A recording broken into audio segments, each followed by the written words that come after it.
los que siguen la ley del Señor.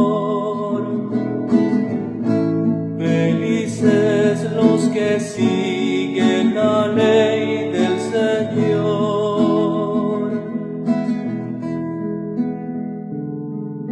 Felices los que van por un camino intachable, los que siguen la ley del Señor. Felices los que cumplen sus promesas. Hola amigos, ¿cómo les va? Yo soy un sembrador y todos somos sembradores en el campo del Señor. Y nos encontramos con un nuevo video para reflexionar el Evangelio de este sexto domingo del tiempo durante el año. Antes de comenzar, quiero mandar saludos a nuestros suscriptores y un saludo especial a Teresa, que siempre nos ve y me comenta siempre a la salida de la misa, charlamos de que vio el video, de que le ayudó para poder comprender mejor las lecturas. Así que bueno, desde acá Teresa te mandamos un beso grande y bueno, y espero que compartas el video, como a todos ustedes, compartan el video, suscríbanse, nos regalan un like, un dedito para arriba, no cuesta nada y nos ayuda muchísimo eso a poder crecer y sembrar la semilla de la palabra. Bueno, bien, vamos entonces a la presentación del video. ¿Me acompañan? ¡Vamos!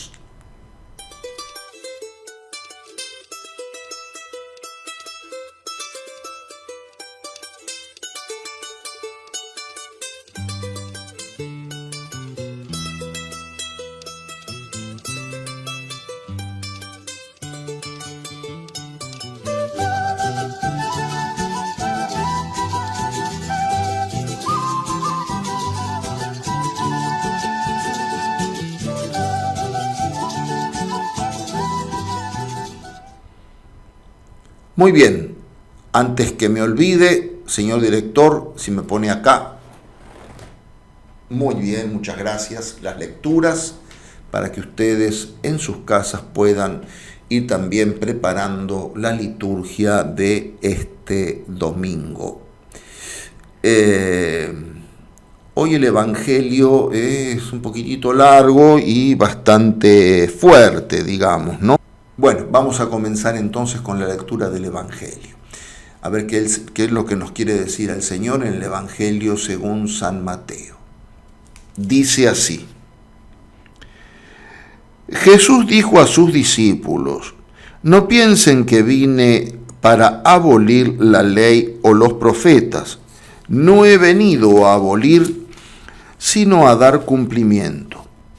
Les aseguro que no quedarán ni una i ni una coma de la ley sin cumplirse antes que desaparezcan el cielo y la tierra. El que no cumple el más pequeño de estos mandamientos y enseña a los otros a hacer lo mismo, será considerado el menor en el reino de los cielos. En cambio, el que los cumpla y enseñe será considerado grande en el reino de los cielos. Les aseguro que si la justicia de ustedes no es superior a la de los escribas y fariseos, no entrarán en el reino de los cielos. Ustedes han oído que se dijo a los antepasados: no matarás, y el que mata debe ser llevado ante el tribunal. Pero yo les digo que todo aquel que se irrita contra su hermano merece ser condenado por un tribunal. Y todo aquel que lo insulta merece ser castigado por el tribunal. Y el que lo maldice merece el infierno. Por lo tanto, si al presentar tu ofrenda ante el altar te acuerdas de que tu hermano tiene alguna queja contra ti, deja tu ofrenda ante el altar, ve a reconciliarte con tu hermano y solo entonces vuelve a presentar la ofrenda. Trata de llegar enseguida a un acuerdo con tu adversario mientras vas caminando con él, no sea que el adversario te entregue al juez y el juez al guardia y te pongan preso. Te aseguro que no saldrás de allí hasta que hayas pagado el último centavo. Ustedes han oído que se dijo, no cometerás adulterio, pero yo les digo, el que mira a una mujer deseándola ya cometió adulterio con ella en su corazón. Si tu ojo derecho es para ti una ocasión de pecado, arráncalo y arrójalo lejos de ti. Es preferible que se pierda uno solo de tus miembros y no que todo tu cuerpo sea arrojado al infierno. Y si tu mano derecha es para ti una ocasión de pecado, córtala y arrójala lejos de ti. Es preferible que se pierda uno solo de tus miembros y no que todo tu cuerpo sea arrojado al infierno. También se dijo, el que se divorcia de su mujer debe darle una declaración de divorcio. Pero yo les digo, el que se divorcia de su mujer, excepto en caso de unión ilegal, la expone a cometer adulterio, y el que se casa con una mujer abandonada por su marido comete adulterio. Ustedes han oído también que se dijo a los antepasados, no jurarás falsamente y cumplirás los juramentos hechos al Señor. Pero yo les digo que no juren de ningún modo, ni por el cielo, porque es el trono de Dios, ni por la tierra, porque es el estrado de sus pies, ni por Jerusalén, porque es la ciudad del gran rey. No jures tampoco por tu cabeza, porque no puedes convertir en blanco o negro uno solo de tus cabellos. Cuando ustedes digan sí, que sea sí, y cuando digan no, que sea no. Todo lo que se dice de más viene del maligno. Palabra del Señor, gloria a ti, Señor Jesús. Las lecturas de este domingo tratan abiertamente el tema del libre albedrío y de la necesidad de formar la voluntad y la inteligencia para saber conducirse. Ya los paganos en la antigüedad tenían esta idea. Por ejemplo, Séneca dice que no existe nada tan difícil y arduo que no pueda ser manejado por el espíritu humano después de una meditación.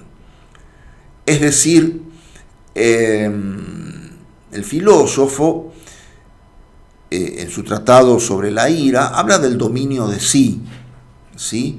Habla del dominio de sí mismo, del dominio de las pasiones, del dominio de la ira, etc. Algo que muchas veces perdemos de vista y vemos como por no dominar las pasiones, por no dominar la ira, muchas veces en torno a nosotros se da la violencia como un estilo de vida, y a veces está tan incorporada la violencia como un estilo de vida que entra como una especie de estancamiento o de despreocupación por manejar la ira.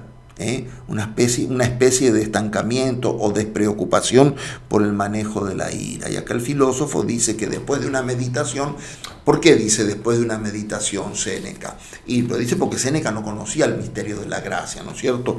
Ahora vamos a analizar otra frase de San Gregorio que habla también de este tema. Pero ya los antiguos nos muestran, ¿no?, cómo era necesario dominar la ira. ¿Qué tiene que ver esto con el Evangelio, con las lecturas que acabamos de escuchar? Bueno, si hubiéramos leído la primera lectura, vemos cómo en la primera lectura se juega todo lo que es el libre albedrío. Todo lo que es el libre albedrío, la libre elección que el hombre puede hacer de su propia existencia.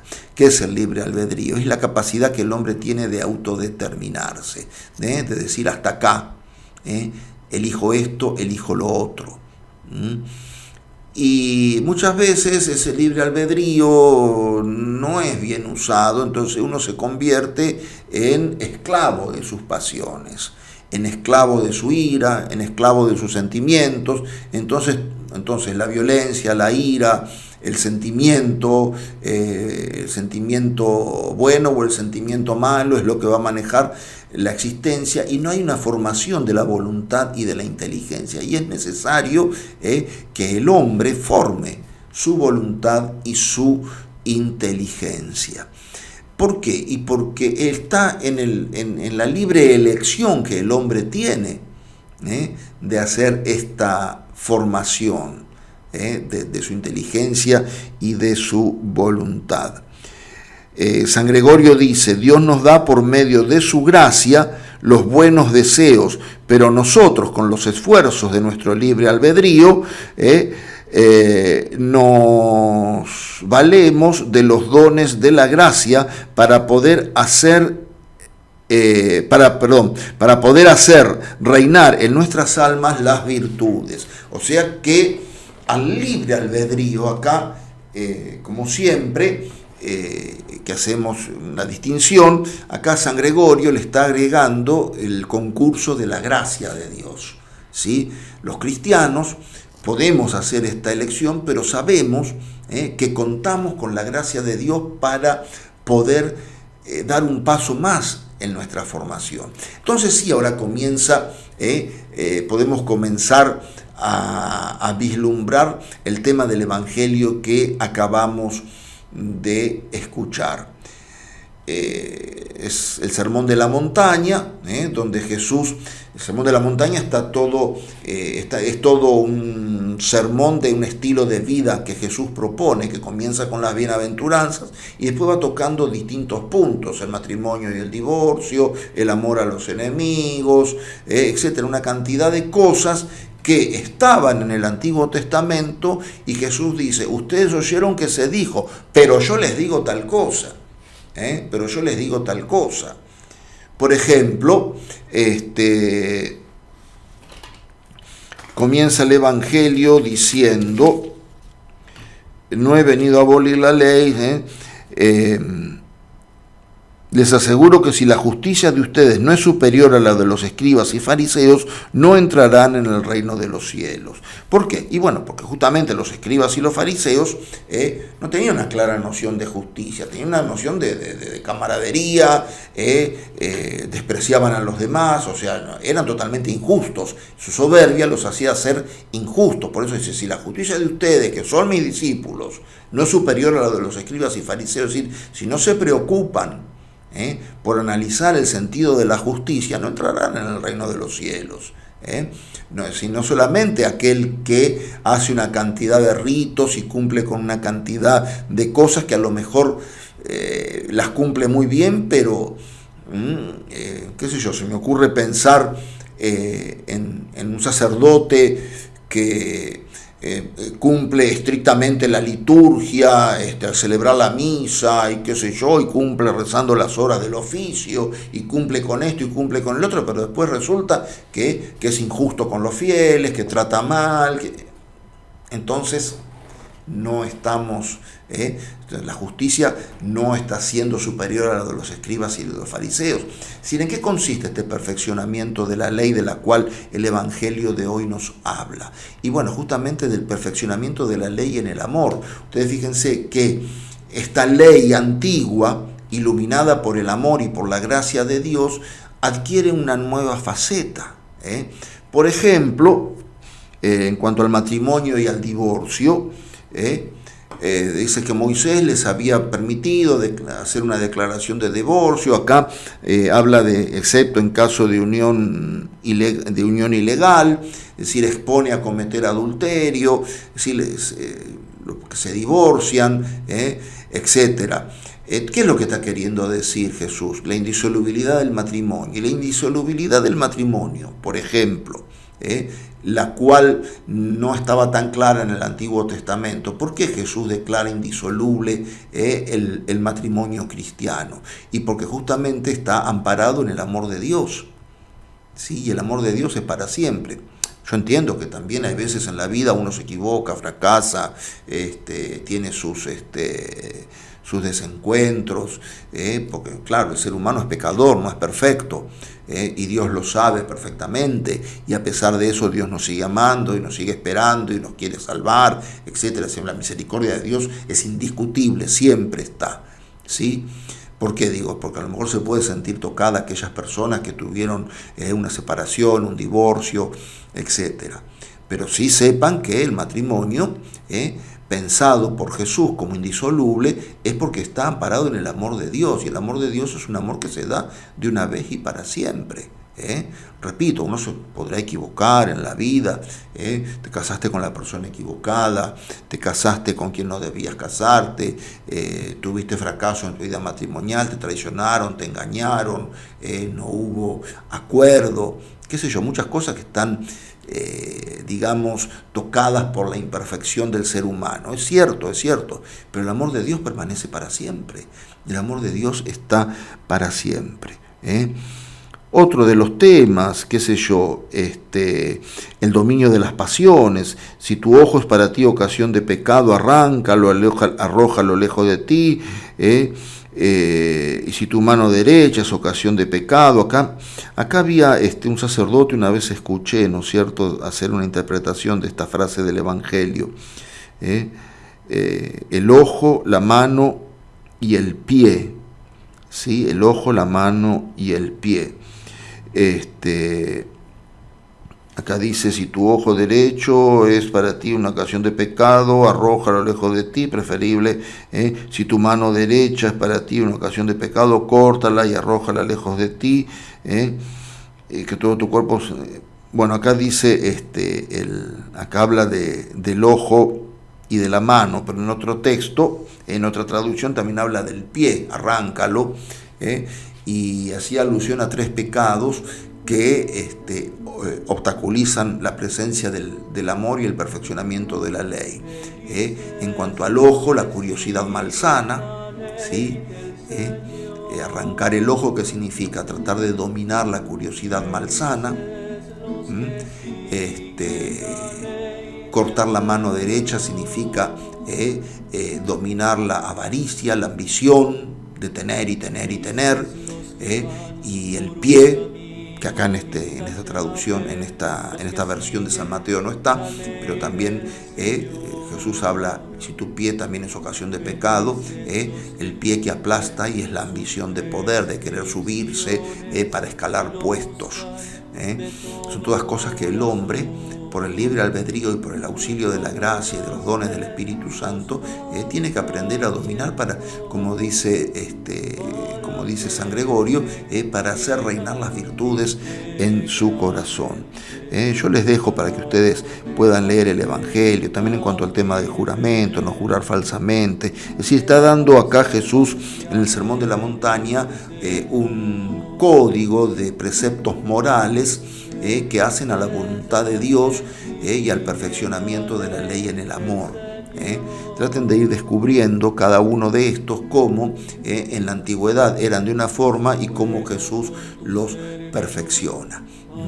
Y esto viene bien también para hacer un examen de conciencia, ahora que se viene acercando la Cuaresma, a ver cómo estoy con este tema, por ejemplo, de los mandamientos, de los preceptos, etcétera. No en cuanto a que la iglesia me dice que tal cosa, porque hay gente que dice, pero la iglesia dice.